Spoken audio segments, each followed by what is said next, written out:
Murilo, muito obrigado, E aí? cara, receber a gente aqui. Muito obrigado mesmo. Você trabalha com criatividade e trabalha com criatividade há bastante tempo. Você sempre foi um cara criativo? Porque tem aquela história, né? Criatividade é uma coisa que a gente consegue aprender ou a gente já nasce criativo? Como é que foi teu caso?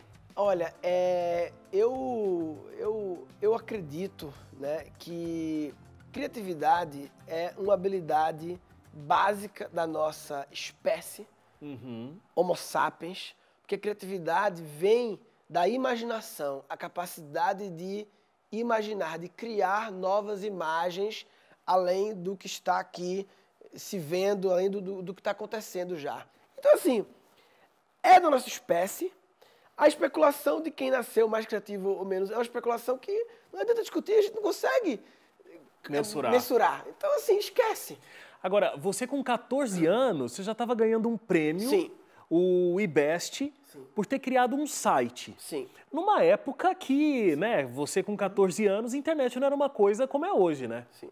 Aí vem a pergunta, mas aí eu criei esse site muito jovem, mas aí isso quer dizer que eu era criativo ou é importante contextualizar, né? Eu tinha um contexto em que, na época, ninguém tinha computador e meu pai, ele me deu um computador com 13, 14 anos, em 94, 95, e me deu liberdade total de eu mexer, quebrar, consertar, pegar vírus, brincar. Que, na época, a classe média ali, alta, meus pais são funcionários públicos e tal, tinham uma condição boa, e muitos meus amigos tinham computador, mas não era da criança, era do pai, da mãe. Que usava ali de vez em Você podia quando. ali, ó, cuidado para não pegar um vírus, hein? Não bota disquete não, só pode usar esse diretório aqui para não dar problema, entendeu? Você falando de disquete, assim, tem gente que tá assim, deixa eu pesquisar no Google o que é isso. Disquete. E tinha essa noia com vírus antigamente. Tinha. Acho que por isso que eles encapavam o computador para não pegar vírus. E aí, então assim, será que se eu não tivesse tido essa liberdade para experimentar, para mexer, para baixar o negócio, para ter que formatar o computador que eu quebrei tudo, será que eu conseguiria ter desenvolvido esse projeto? Então, como se mede o peso de uma natureza e o peso de uma influência externa de ambiente, de pai e mãe, que permitiu que aquilo acontecesse? Só se a gente voltasse ao passado e trocasse meu pai e minha mãe para poder medir. Ver, entendeu? É aquela história que você estava falando no começo, né? Então, talvez todo mundo tenha essa essência da criatividade, mas alguns vão aprisionar essa criatividade por questões aí da vida, né? Perfeito. E outros vão conseguir liberar. Nessa história de você ter criado o site, você teve a possibilidade de experimentar a tua criatividade. O fato é que você pode ser mais criativo do que você é hoje. Sempre. Sempre. Não, você pode ser o mais criativo do planeta, também não precisa ser isso. Mas o tanto que você está hoje, ele pode estar mais. Você pode desenvolver. Porque tudo pode ser desenvolvido, mesmo que você seja até um gênio natural de uma coisa, pode não conseguir realizar nada se ele não decidir e escolher, focar. E tem uma frase que eu gosto do treinador americano, que é hard work beats talent when talent doesn't work hard. O trabalho duro ganha do talento quando o talento não trabalha duro. E aí, por que precisamos desenvolver a criatividade? Por quê? E por que ela foi aprisionada, como você falou?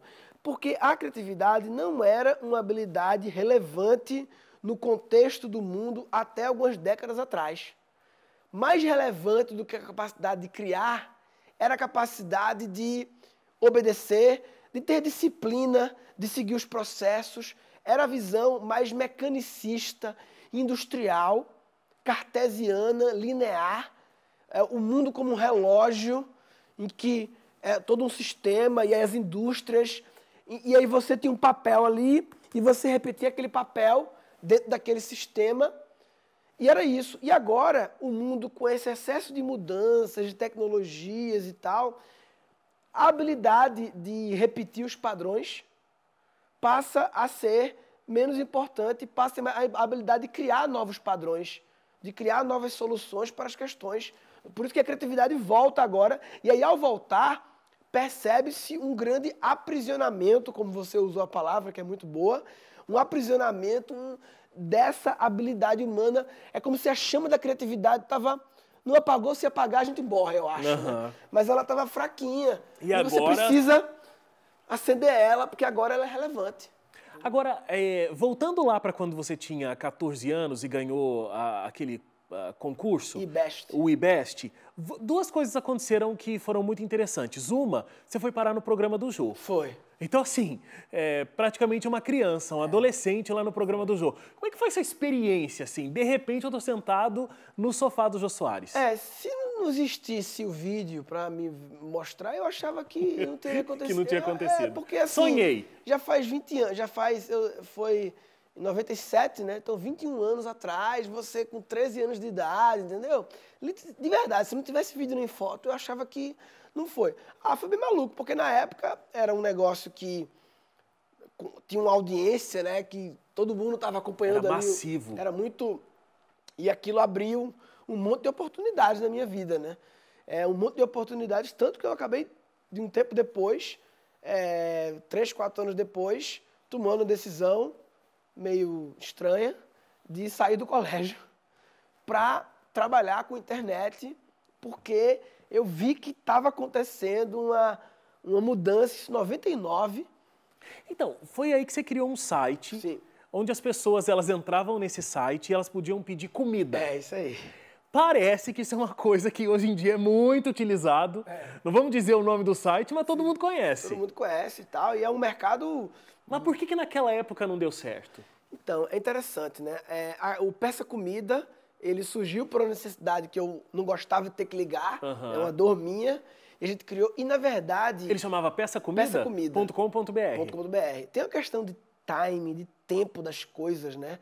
Porque quando a gente criou Peça Comida, não existia a rede de comunicação, não existia banda larga, a internet não era... Então, assim, sabe por quê? Qual era o nosso problema? Comunicação com o restaurante. A gente mandava via pager o pedido, bip, pager. Bip. Aí tinha o pedido lá. Só que o pager quebrou, a indústria do pager. A gente passava a mandar o pedido via fax. Só que o fax é um negócio com muita falha. Sim. Muita falha de manda que foi e não recebe. E aí o fax ficava no escritório, aí domingo o escritório do restaurante fechava, tinha que botar o fax na cozinha. Não era prático, era um negócio grande. E o mercado grande. não estava acostumado com isso. Então o cara não estava preocupado em ficar olhando o fax, se ia chegar um pedido não ou não. Não era tão relevante. Né? Mas assim, 2 anos depois, com o SMS difundido, teria resolvido.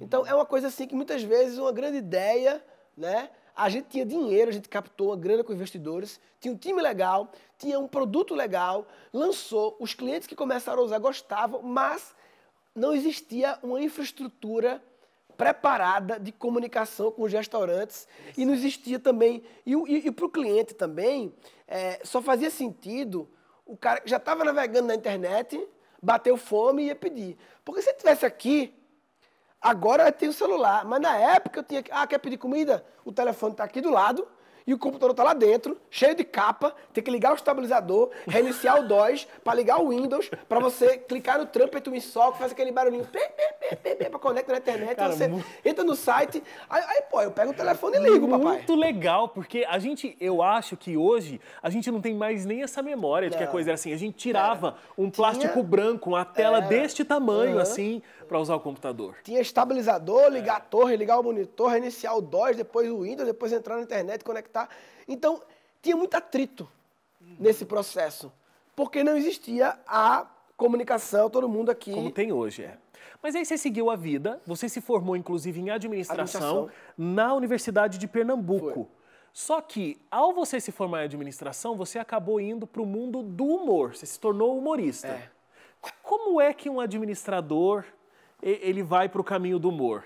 Porque, assim, é interessante porque o humor foi uma forma de expressar uma coisa que eu sempre gostei, que é de comunicar. Né? Porque eu estou em educação. Educação também tem a ver com comunicação, né? Humor também.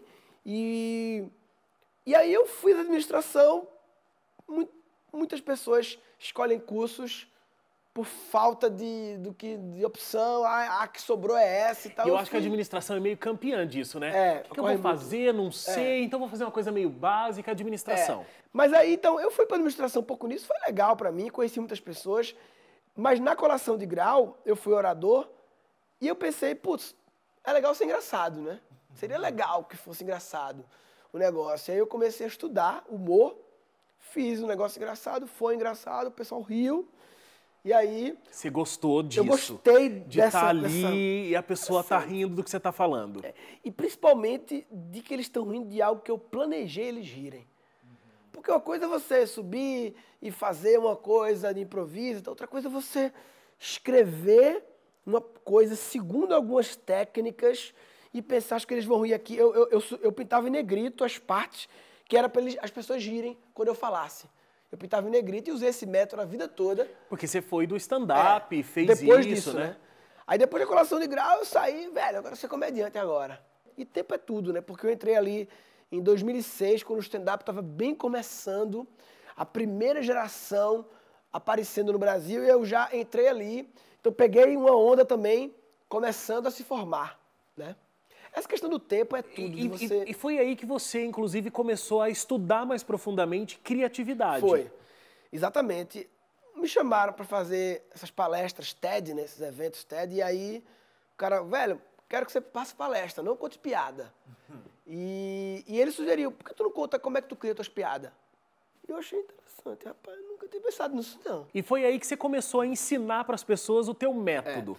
Porque eu vi que criatividade ia muito além de processo para criar piadas, ou para criar música, ou para criar literatura, para artistas no sentido clássico de artistas. E eu vi que era uma ferramenta para dar solução para problema, qualquer tipo de problema. Em qualquer área. Qualquer área. Como arrumar o seu quarto, a disposição das mesas para ter maior produtividade no seu escritório, qualquer coisa, né? O desenho da viagem de férias com a sua família.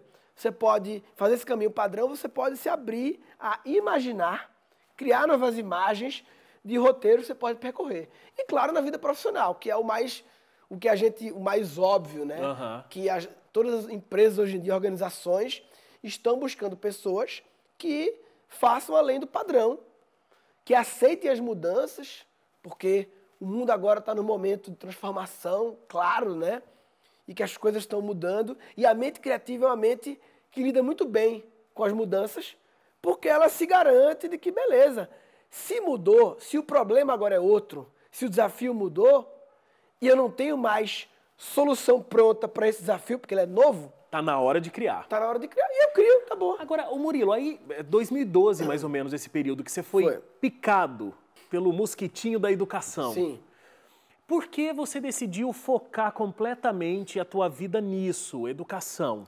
Boa questão. Porque você falou, inclusive, que entrou no timing certo do stand-up. Então, por que deixar isso e partir para a educação?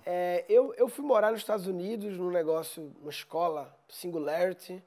Antes de ir para Singularity, quando eu estava na comédia, eu sentia eu tenho uma necessidade de criar empreendimentos, assim, negócios, sabe? Tanto que eu criei um site, Vamos Trazer, para viabilizar shows de stand-up, uma startup para viabilizar shows de stand-up. Eu ficava inventando coisa. E eu estava muito só na criar piada ali, sentindo falta. E aí eu apliquei para estudar numa escola nos Estados Unidos, chamada Singularity, um negócio bem louco, estudo futurismo, um negócio bem louco.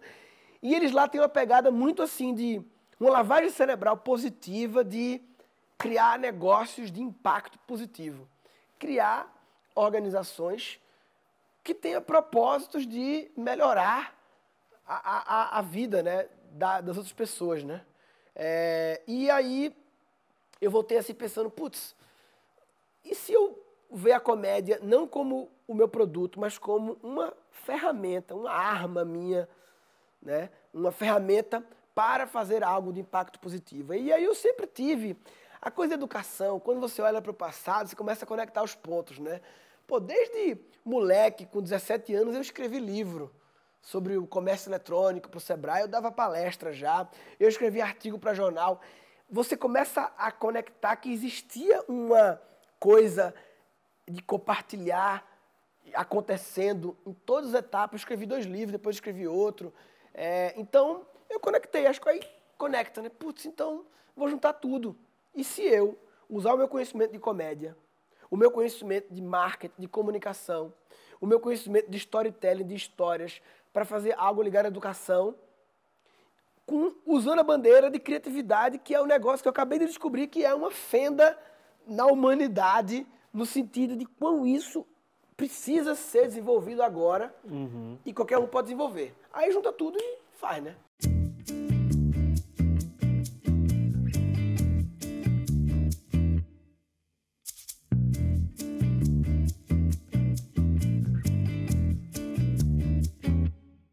O que eu acho muito legal é porque, assim, eu não sei se isso foi a tua educação, foi a tua experiência de morar fora, porque aqui no Brasil a gente tem uma coisa muito do rótulo.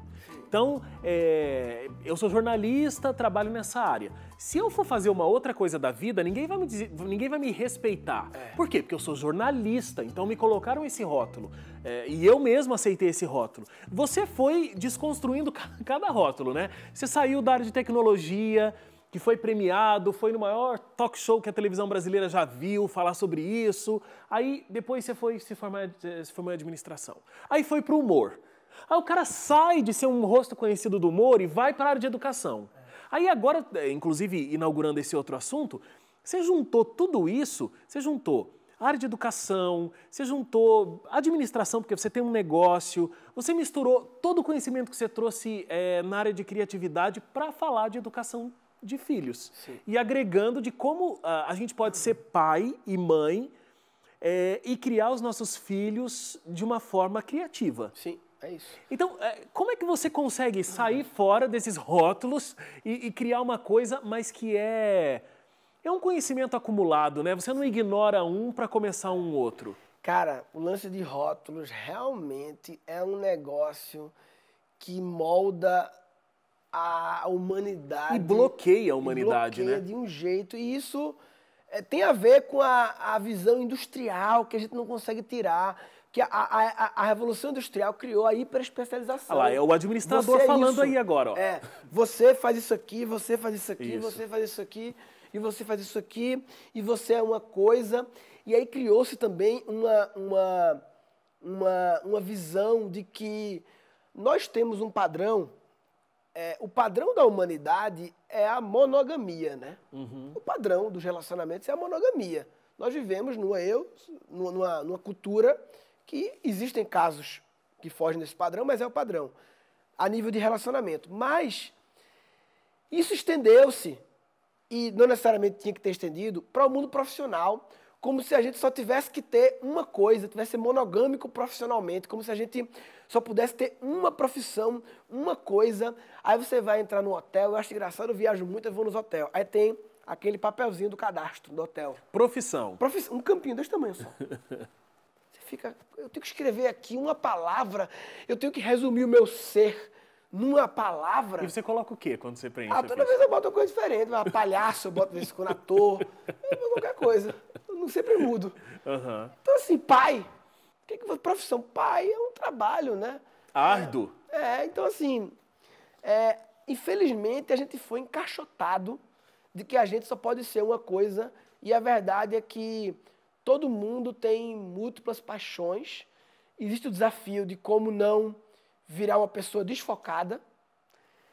O lance de dar rótulo para as pessoas, e você é essa coisa, ele ajuda a focar as pessoas. Porque o que acontece?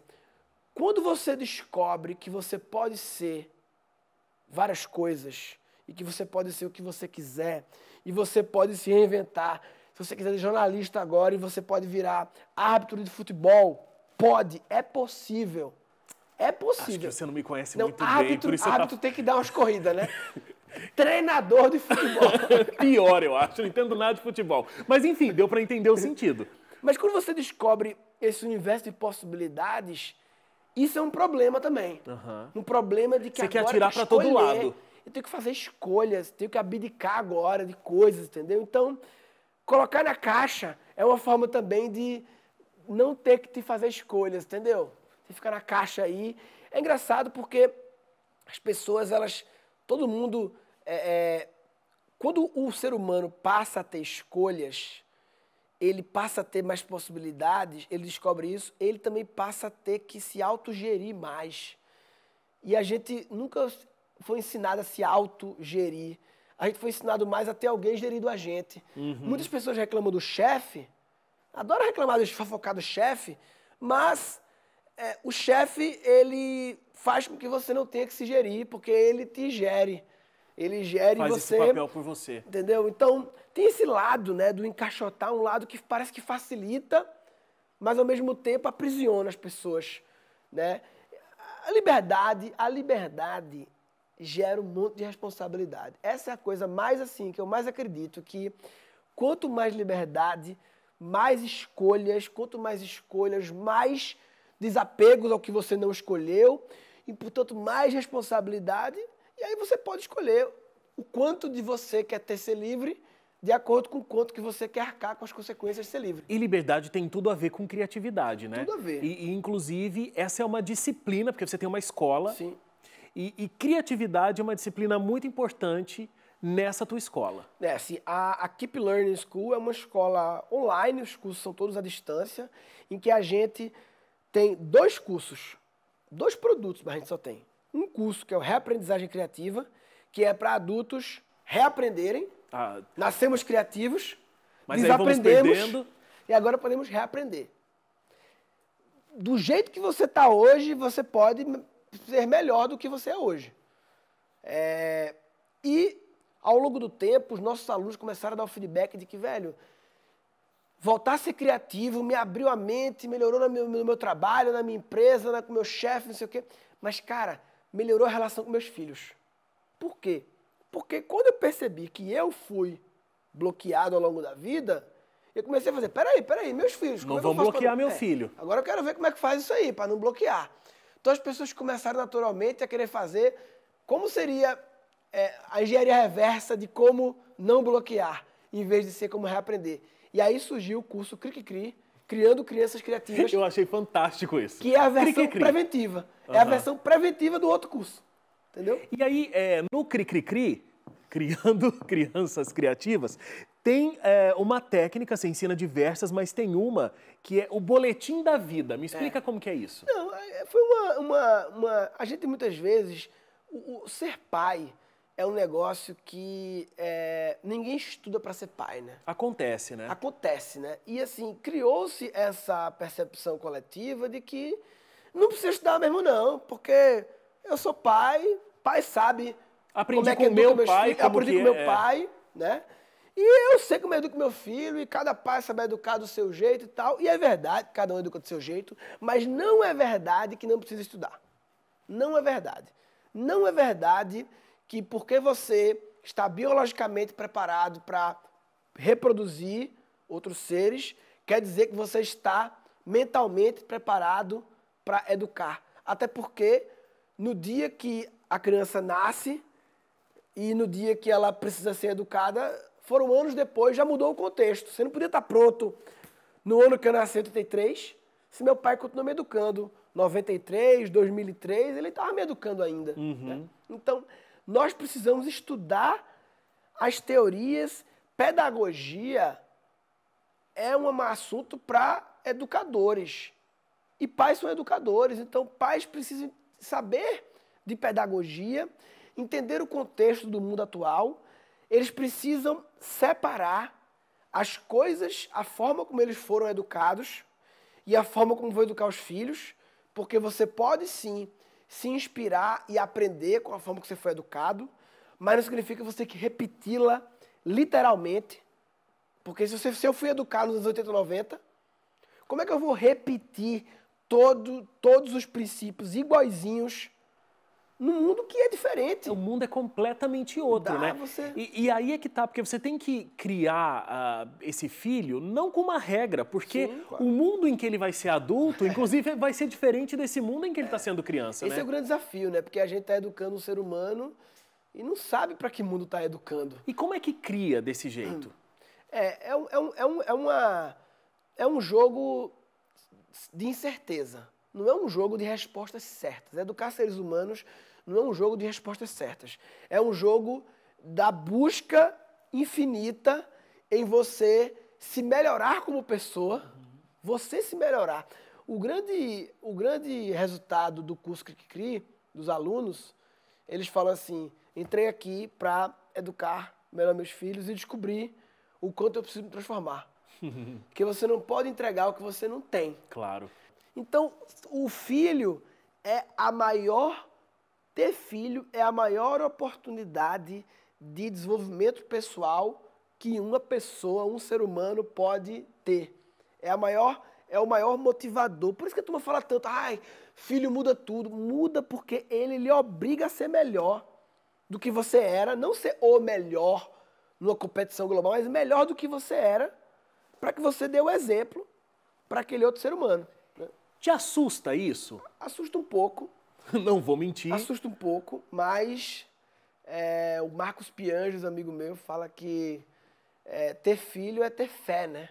Quando você tem filho, você automaticamente entra no modo positivo em relação à humanidade, porque você não tem autorização de entrar no modo negativo. Você não pode entrar no modo negativo porque você tem um filho que vai aí ser um adulto em 2050. E que você tem uma responsabilidade enorme para esse futuro dele.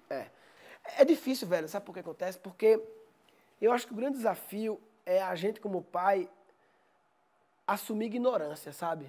Assumir que não é dono da verdade. Assumir que eu sou ignorante. Ignorante é uma palavra forte, né? Mas eu tenho uma ignorância, porque só quem sabe tudo não é ignorante. Todo mundo é ignorante em relação a alguma coisa. Claro. E que eu não tenho a sabedoria total da humanidade para educar essa espécie aqui na minha frente. E é difícil, porque entra uma coisa do ego, né? Não, eu sei. Meu filho eu sei tudo. Meu filho eu sei fazer tudo. Saiu de mim, então eu sei. Saiu de mim, eu sei. É difícil a gente assumir que não sabe, né? Assumir que é difícil, sabe? Requer um trabalho a nível de ego, e aí as pessoas ao seu redor também, porque quando você começa a se abrir a novas formas de educar, isso começa a entrar em conflito com as pessoas do seu universo que não se abriram ainda. Quando você desperta para uma coisa, você percebe que os outros estão dormindo para aquela coisa que você despertou. Qualquer coisa. E é frustrante essa sensação, porque você muitas vezes não tem as forças necessárias para fazer todo mundo despertar também. E o que pode acontecer é você decidir voltar a dormir, porque aquele despertar é tão frustrante que é melhor voltar a dormir mesmo. Você resolver lutar, e aí lutar é uma palavra que naturalmente envolve uma agressividade, que é quando você começa a jogar, não, o que você faz é errado, não sei o que, não sei o quê. E aí a luta, o ataque gera contra-ataque. Então, voltar a dormir não é um bom caminho. Lutar não é um bom caminho, porque quando você dá aqui, vem daqui também, e aí vira guerra. E o caminho é você influenciar as pessoas, né? É você evangelizar, é você catequizar, é você tentar trazer o despertar para as outras pessoas ao seu redor, não para elas fazerem exatamente do seu jeito, mas despertarem para o fato de que há novos jeitos. Buscar uma forma de fazer do jeito dela com esses ingredientes que foram dados. Agora, Murilo, o cara foi vanguardista na criação de sites, o cara fez administração de empresas, foi para o caminho do humor, entrou para a área de educação, tem uma escola, fala de educação, pais e filhos. O que você quer fazer ainda? Eu quero educação, me conectei muito, né? A gente vai se descobrindo ao longo da vida, né? Você nunca sabe se essa é o caminho de chegada. E é isso aí. Nunca sabe. Mas é um caminho que eu estou amando estar nesse caminho. E a gente está indo no caminho agora de ter mais cursos na escola, cursos que não sejam só meus, que hoje em dia os 2 cursos são meus, o Reaprendizagem e o Cri, ter outros cursos, mas sempre focando a gente chama de líder familiar. Então, muito a família, porque eu acho que esse é o grande gap que existe, o grande buraco, a grande oportunidade que existe no mundo da educação, que é a educação familiar e parental, porque ela foi um pouco ignorada, né? Você não tem organizações privadas, mega escolas e faculdades falando sobre educação em casa. Você não tem megas iniciativas do MEC sobre isso. Então ficou um gap. As igrejas fazem muito esse papel de falar sobre a vida em família, sobre educação e tal, de tal forma. Então a gente quer isso, a gente quer esse caminho de continuar com criatividade, ser a nossa bandeira, tanto para o lado profissional como para o lado pessoal, e entender quais são todas as dores que o líder familiar tem hoje em dia. Dinheiro é uma dor também. A vida profissional, como ele tem uma carreira, um emprego melhor, é uma dor. Filho é uma dor, relacionamento com marido e mulher é uma dor. E tentar ajudá-los com cursos que todos têm a característica de ser massa, de ser legal, de não ser, ai, que saco. Não, não. O curso Educação à Distância, as pessoas falam muito assim, ah, mas o povo não quer ficar vendo vídeo, não tem paciência e tal. O povo não vê filme na internet uma hora, consome muito série material, uma atrás da outra, né? O problema é que a educação não consegue ser tão legal quanto os filmes, quanto as séries, que você acaba a série, não, vamos ver outro, vamos ver outro. Ah, não, vamos ver outro. Aí eu quero ver outro. E quando vê, você está há 8 horas vendo séries, né? E se a educação fosse tão massa, a puta, que massa, eu quero ver o próximo. Aí você tem atenção das pessoas. É um bom plano. E a comédia é uma grande receita aí. Legal. Murilo, foi excelente conversar com você. É nóis, papai. Muito bom. Valeu mesmo. Obrigado. Deus continue te abençoando. Obrigado. Um abraço pra galera acompanhando aí. É isso aí. Valeu.